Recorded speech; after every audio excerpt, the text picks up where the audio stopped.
Injil Yohanes pasal 5 ayat 17 sampai dengan ayat 23. Tetapi ia berkata kepada mereka, Bapakku bekerja sampai sekarang, maka aku pun bekerja juga. Sebab itu orang-orang Yahudi lebih berusaha lagi untuk membunuhnya. Bukan saja karena ia meniadakan hari Sabat, tetapi juga karena ia mengatakan bahwa Allah adalah Bapaknya sendiri, dan dengan demikian menyamakan dirinya dengan Allah. Maka Yesus menjawab mereka, katanya, Aku berkata kepadamu, sesungguhnya anak tidak dapat mengerjakan sesuatu dari dirinya sendiri, jikalau tidak ia melihat Bapa mengerjakannya. Sebab apa yang dikerjakan Bapa, itu juga yang dikerjakan anak. Sebab Bapa mengasihi anak, dan ia menunjukkan kepadanya segala sesuatu yang dikerjakannya sendiri. Bahkan ia akan menunjukkan kepadanya pekerjaan-pekerjaan yang lebih besar lagi daripada pekerjaan-pekerjaan itu, sehingga kamu menjadi heran. Sebab sama seperti Bapa membangkitkan orang-orang mati dan menghidupkannya, demikian juga anak menghidupkan barang siapa yang dikehendakinya.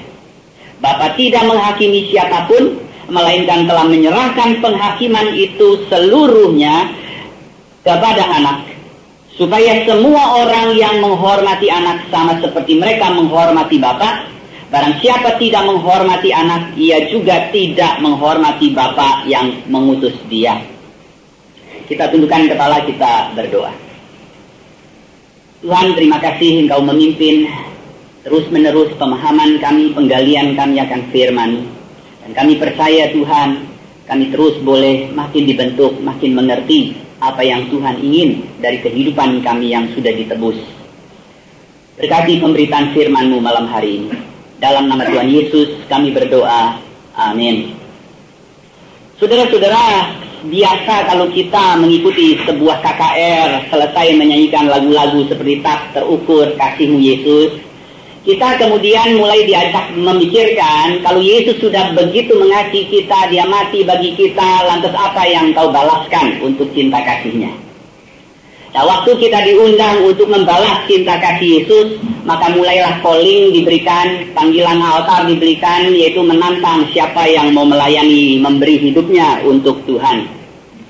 Maka dari sini saudara-saudara, timbul satu gagasan, satu konsep. Apa itu pelayanan? Pelayanan tidak lain adalah saya memberi hidup saya kepada Tuhan, dan kemudian saya akan hidup untuk melayani Tuhan. Nah, mulailah saudara-saudara kita pulang, kita mulai berpikir, kalau saya mau melayani Tuhan, saya mesti melakukan apa?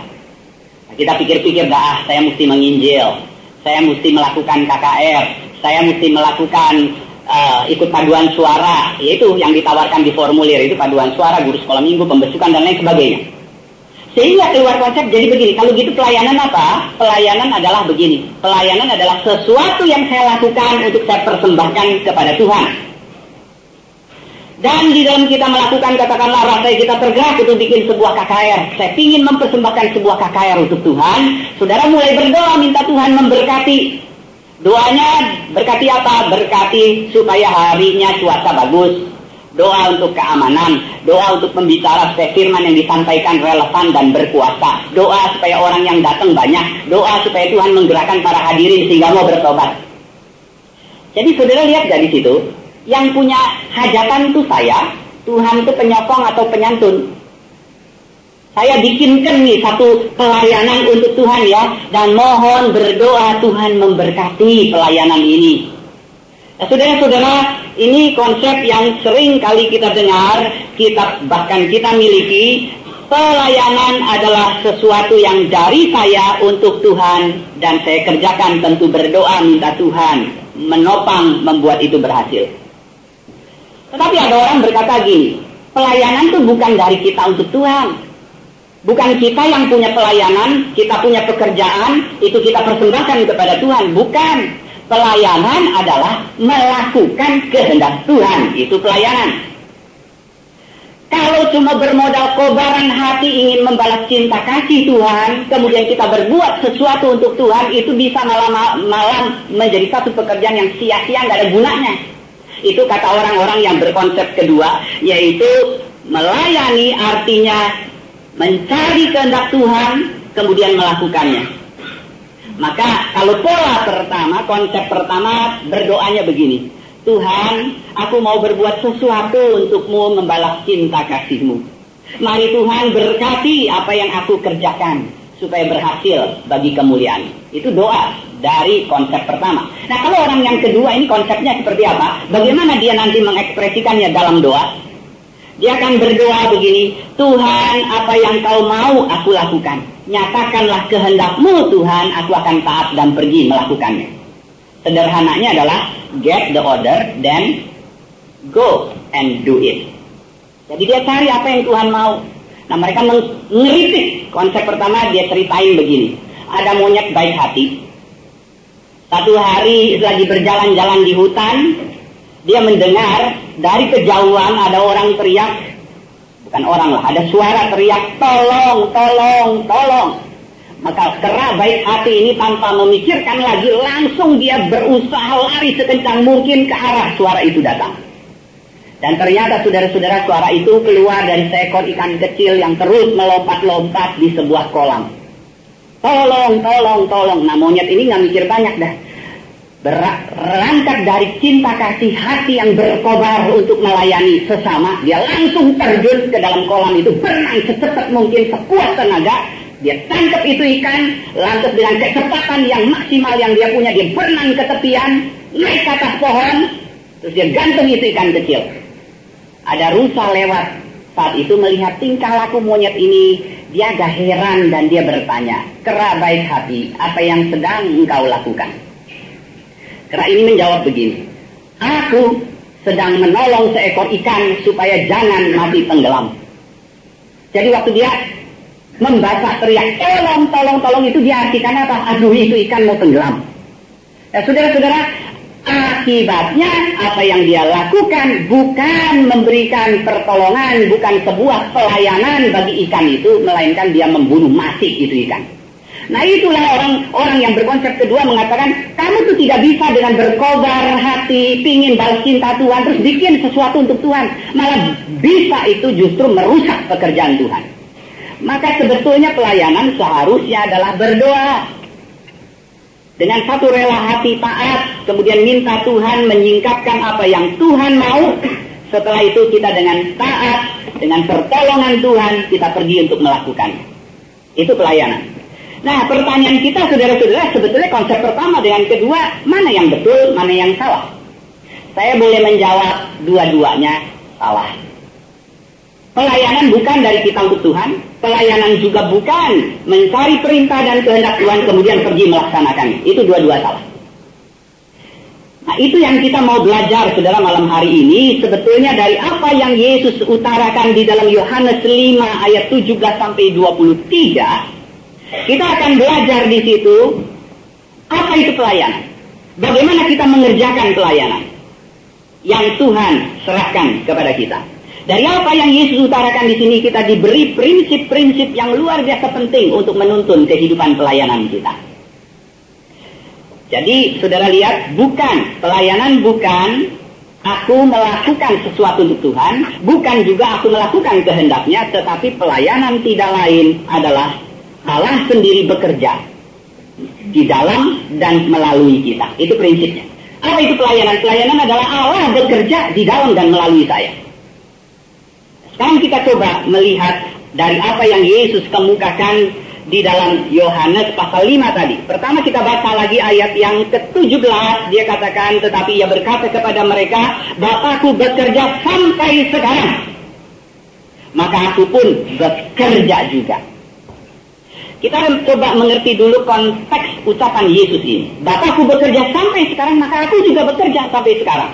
Konteksnya apa?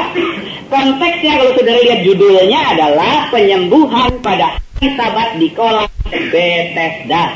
Jadi hari itu Yesus berjalan di Bethesda, kolam Bethesda, ada orang tergeletak lumpuh 38 tahun. Dan Yesus menawarkan, mau kan tahu sembuh? Dia jawab, tidak ada orang yang melempar aku ke dalam kolam ini sehingga saya tidak bisa sembuh. Dan Yesus memerintahkan dia mengangkat tilamnya kemudian berjalan pulang. Dan orang ini kemudian melakukan apa yang Yesus katakan. Dia berdiri, dia pulang membawa tilam. Nah, yang menjadi persoalan adalah kesembuhan ini Yesus lakukan pada hari Sabat. Itu membuat orang-orang Farisi, orang Yahudi, imam yang hadir di sana menjadi sangat marah karena dia melanggar hari Sabat. Hari Sabat buat zaman Yesus itu sudah berubah menjadi sesuatu yang supra ketat.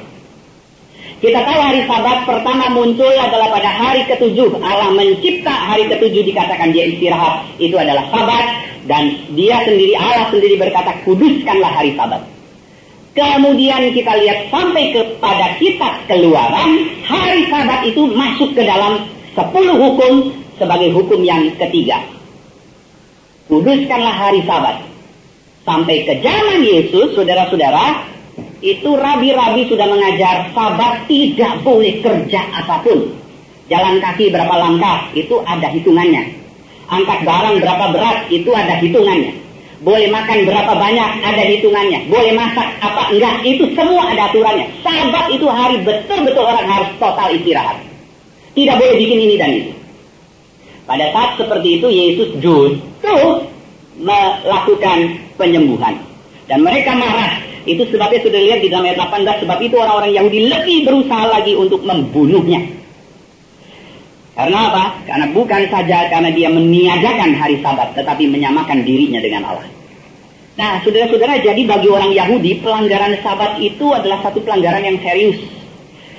Nah, di dalam kemarahan orang Yahudi inilah Yesus kemudian menjawab, Bapakku bekerja sampai sekarang dan aku pun bekerja juga sampai sekarang. Jadi maksudnya apa? Itu berarti setelah Allah mencipta, Allah tidak berhenti bekerja. Dia terus memelihara dunia ini. Dia terus menjaga bumi ciptaannya.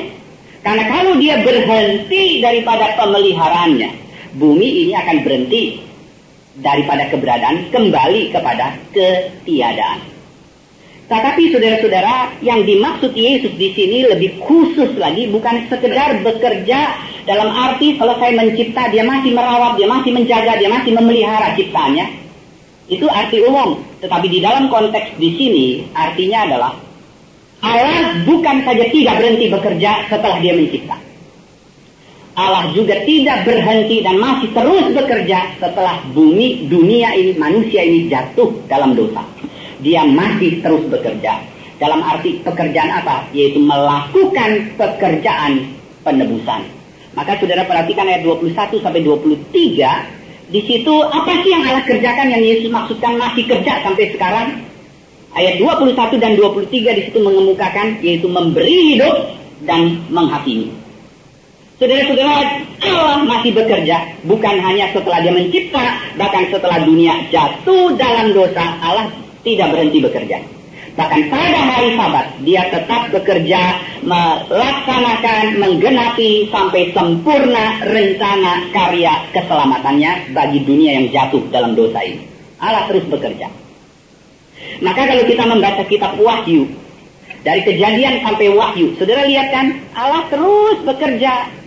Dari kejatuhan manusia, Kejadian pasal 3 sampai Wahyu pasal terakhir, Yerusalem baru, langit baru, bumi baru, Allah genapi semua rencananya.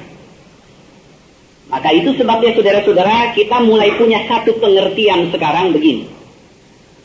Setelah manusia jatuh dalam dosa, Allah masih terus bekerja. Itu kalau demikian berarti di tengah-tengah dunia yang jatuh ini, ada satu aliran pekerjaan Tuhan yang tidak pernah berhenti sampai nanti Yerusalem baru.